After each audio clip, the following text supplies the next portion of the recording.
আজ ঈদের দিন, খুশির দিন। তবে আমার সামনে যেসব নারীরা রয়েছেন তাদের হতাশার দিন, কান্নার দিন। কেননা গত 11 দিন ধরে তারা এখানে অবস্থান করছেন তাদের দাবি দাওয়া নিয়ে, এবং আজও তারা অবস্থান করছেন। এবং এই অবস্থানের কারণ হিসাবে তারা বেশ কিছু দাবি জানিয়েছেন উপদেষ্টা বরাবর, কিন্তু কোনোভাবেই কিন্তু তাদের সাড়া মিলছে না। এবং যখনই সাড়া মিলছে না তখনই কিন্তু তারা তাদের যে কর্মসূচি, তাদের যে দাবি দাওয়া আদায়ের জন্য যে আন্দোলন, সেই আন্দোলন কিন্তু চালিয়ে যাচ্ছেন। এবং আজকে ঈদের দিনেও তাদের আন্দোলন কিন্তু রয়েছে, এবং জাতীয় প্রেস ক্লাবের সামনে কিন্তু তাদের অবস্থান। আমরা তাদের সাথে কথা বলেছি, তারা যেটি আবেগঘন অবস্থায় আমাদের জানিয়েছেন যে এই সময় তাদের থাকার কথা ছিল, যে পরিবারের সাথে সন্তানকে নাস্তা রান্না করে খাওয়ানোর কথা ছিল, এবং পরিবারের সাথে ঈদ আনন্দ উপভোগ করার কথা ছিল। এবং সেই আপাদেরই আজ রাস্তায় বসে আন্দোলন করছে। মূলত তারা তথ্য আপা হিসাবে কিন্তু যে প্রকল্প ছিল সরকারের, সেই প্রকল্পেরই কিন্তু কর্মী ছিলেন তারা। এবং তাদের কাছে একটু জানতে চাইবো যে আসলে তাদের দাবি দাওয়া নিয়ে এই যে প্রেস ক্লাবে ঈদের দিনের মতো দিনে তারা যে অবস্থান করছেন, একটু যদি বলতেন যে আসলে আপনাদের এখানে দাবি দেওয়া এবং এই যে ঈদের দিন আপনারা অবস্থান করছেন, একটু যদি বলতেন কেন অবস্থান করছেন। আমরা মহিলা শিশু বিষয়ক মন্ত্রণালয়, জাতীয় মহিলা সংস্থা তথ্যপা প্রকল্প থেকে আমরা আজকে টানা 11 দিন রাস্তায়। আমাদের যখন নিয়োগ হয়, আমাদের প্রকল্পের ডিপিপিতে লেখা ছিল যে আমাদের প্রজেক্ট শেষ হলে জনবল সহ রাজস্ব করা হবে, যার কারণে আমরা ভালোবেসে অনেকেই চাকরিটাতে রয়ে যাই, কেউ আর ছেড়ে যায় না। তো আমাদেরকে রাজস্বের আশ্বাস দিয়ে বারবার এক বছর করে মেয়াদ বৃদ্ধি করা হয়, কিন্তু কোনো প্রকার ব্যবস্থা নেওয়া হয় না। ইনফ্যাক্ট আমাদের মন্ত্রণালয় থেকে আমাদের প্রকল্প প্রধান কার্যালয়ে 2বার চিঠিও দেওয়া হয় যে আমাদের প্রজেক্ট রাজস্বকরণের ব্যবস্থা করার জন্য, তাতেও কোনো ব্যবস্থা নেননি। বরং প্রকল্প রাজস্বের আশ্বাস দিয়ে তারা আমাদের বেতনের একটা নির্দিষ্ট অংশ কর্তন করে আসছেন আমাদের যখন প্রজেক্ট শুরু হয় তার 3 মাস পর থেকেই। তো আমরা সবাই আমাদের প্রকল্পের ডিপিপিতে যে লেখা ছিল যে প্রজেক্ট শেষ হলে জনবল সহ রাজস্বকরণ অথবা মন্ত্রণালয়ের শূন্য পদে আর্থিকরণ, সেই দাবিতে আমরা সবাই রাস্তায়। আমাদের আরেকটা দাবি হলো আমাদের যে বেতন ভাতা কর্তন করা হয়েছে তা অবিলম্বে ফেরত প্রদান করা, আর আমাদের জনগণ সহ আমাদের সবাইকে রাজস্বে স্থানান্তর করা অথবা মন্ত্রণালয়ের শূন্য পদে আর্থিকরণ করা। আপনারা উপদেষ্টা বারবার গিয়েছিলেন এবং সেখানে কি আশ্বাস পেয়েছেন, আসলে তারা কি বলেছে? একাধিকবার যাওয়া হয়েছে, স্মারক দেওয়া হয়েছে, যোগাযোগ করার চেষ্টা করা হয়েছে, কিন্তু তারা এখন পর্যন্ত আসলে আমাদেরকে তেমন কিছু কোনো পজিটিভ কিছু বলেন নাই, যার কারণে আমরা আমাদের অবস্থান কর্মসূচি চালিয়ে যাচ্ছি।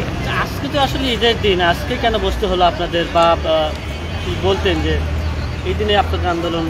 আসলে আমরা টানা 11 দিন আমরা বাসায় যাইনি, আমাদের কর্মসূচি লাগাতার চলছে। আর আজকে বাসায় যাইনি কারণ আমাদের জুনে এমনিও প্রজেক্ট শেষ। আমরা এতগুলো মেয়ে, প্রত্যেকটা মেয়ে আমরা উচ্চশিক্ষিত, আমরা 7 বছর প্রজেক্টে জব করেছি, আমরা সবাই এক্সপিরিয়েন্সড। কিন্তু এই যে আমাদেরকে আমাদের বর্তমান মন্ত্রণালয় বা যা বর্তমান যে সরকার, ওনারা আমাদের ব্যাপারে কোনো ব্যবস্থা নিচ্ছেন না, আমাদেরকে আবর্জনায় পরিণত করে এখন তারা 3য় পর্যায়ে আনছেন, যেটা আউটসোর্সিংয়ে।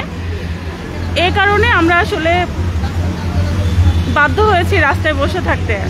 আমাদের পরিবার আছে, আমরা সবাই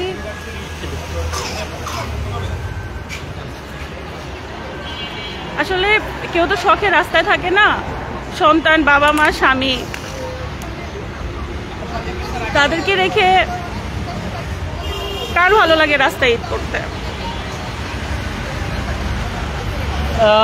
শুনছিলেন একজন আন্দোলনকারীর মুখে যে আসলে এই যে ঈদ, এই ঈদ বিষয়টা তারা বলছিলেন যে কিভাবে তারা পার করছেন আজকের মতো একটি আনন্দের মতো দিনে। আরেকজনের সাথে একটু কথা বলতে চাই। আসলে এখানে রাখছিলেন, তাহলে এখন কেন রাস্তায় ফেলে দিয়েছেন? কেন আমাদেরকে, আমাদের সন্তানরা মা ছাড়া ঈদ করতেছে? এটা যদি আমার সন্তানের মা মারা যেত তবু মেনে নেওয়ার ছিল, কিন্তু আমি তো বাঁচে আছি, তারপর আমার বাচ্চা মা ছাড়া ঈদ করতেছে। এটা ভাষা প্রকাশ করার মতো না, আমি আর কিছু বলতে পারতেছি না। আজকে হচ্ছে আসলে মানে পরিবার ছাড়া এখানে থাকা অবস্থা তো আমরা অনেকটাই আনন্দের দিনে দেখতে পাচ্ছেন যে আসলে এইসব আন্দোলনকারীদের মানসিক এবং শারীরিক অবস্থা, তীব্র গরম এবং গরমকে উপেক্ষা করে এবং এই আনন্দের দিনে তাদের যে কান্না, এই কান্নার দাবি একটাই, তাদের যে দাবি দেওয়া, সেই দাবি দেওয়া যেন দ্রুত সময়ের ভিতরে বাস্তবায়ন করা হয়। এই দাবি নিয়ে মূলত তারা এখানে আছেন।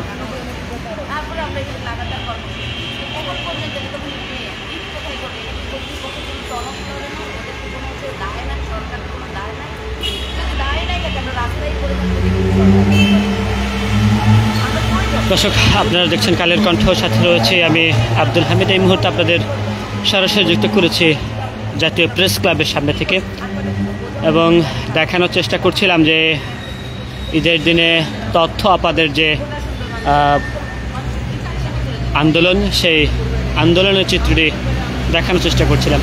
একটু কথা বলার চেষ্টা করব যে এই যে আন্দোলন চলছে, একটু যদি বলতে না পায় যে ঈদের দিনেও আপনাদের এই আন্দোলন,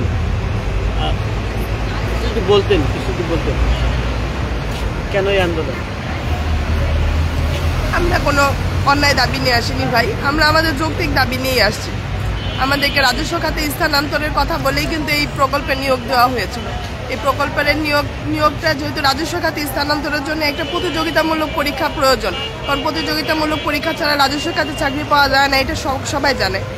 আমাদেরকেও সেভাবে নিয়োগ পরীক্ষা নিয়েছে, তারা 3 ধাপে পরীক্ষা নিয়েছে, লিখিত, ব্যবহারিক, মৌখিক, 3টা পরীক্ষায় আমাদেরকে ঢাকায় এসে দিতে হয়েছে। সারা বাংলাদেশের সাথে প্রতিযোগিতা করে এই নিয়োগ পরীক্ষায় উত্তীর্ণ হয়ে চাকরি পেয়ে, এবং আমাদের যে প্রকল্পে পিডি এবং ডিপিটি মহোদয় আছেন, ওনারা বাংলাদেশ সরকারের সচিব, সেই সচিবরা আমাদেরকে বারবার মৌখিক আশ্বাস দিয়েছে এবং আমাদের ডিপিপিতে লিখিত ছিল যে আমাদেরকে রাজস্ব খাতে স্থানান্তর করা হবে। সব মিলিয়ে আমরা এটাকে মেনে নিয়ে তাদের উপর ভরসা করে আমরা এখানে থেকে গিয়েছি, আমরা এখান থেকে মুভ অন করিনি। আর এখন তারা আমাদেরকে রাস্তায় ছুটে ফেলে দিয়েছে। এই যে আসছে 30 জুন, হ্যাঁ, আর এই 30 জুন, আজকে 7 তারিখ, 30 জুন আমাদের চাকরি শেষ। আমরা কি করব বলেন, কোথায় যাব? আমাদের উপর পরিবার নির্ভরশীল, বাধ্য হয়ে এখানে থাকতে হচ্ছে। এই ঈদের দিনও তারা কি পারত না? আমরা আজকে 11 দিন ধরে রাস্তায় পড়ে আছি, আপনারা কি পারতেন না আমাদের দাবিগুলো মেনে নিয়ে আমাদেরকে বাড়িতে ফেরত পাঠাতে? পারতেন না আমাদেরকে সুস্থভাবে আমাদের কর্মস্থলে ফেরত পাঠাতে? তাহলে কি আজকে এই রাস্তায় আমাদেরকে এইভাবে পড়ে থাকতে হতো? আজকে আমাদের বাচ্চারা তাদের মায়ের সাথে ঈদ করতে পারতো না যদি আপনারা আমাদেরকে বাড়িতে ফেরত পাঠাতেন, আমাদের দাবিগুলো যদি শুনতেন? আর কতটা নির্দয় হবেন আপনারা? আর কত নির্দয় হবেন? আমাদের দেয়ালে পিঠ ঠেকে গেছে। প্লিজ, আপনারা এখনো সময় আছে, আপনারা আমাদের কথাগুলো শুনুন, আমাদের দাবিগুলো মেনে নিন, আমাদেরকে বাড়িতে ফেরত পাঠিয়ে দিন। আমরা এতগুলো নারী এভাবে রাস্তায় বসে থাকতে চাই না।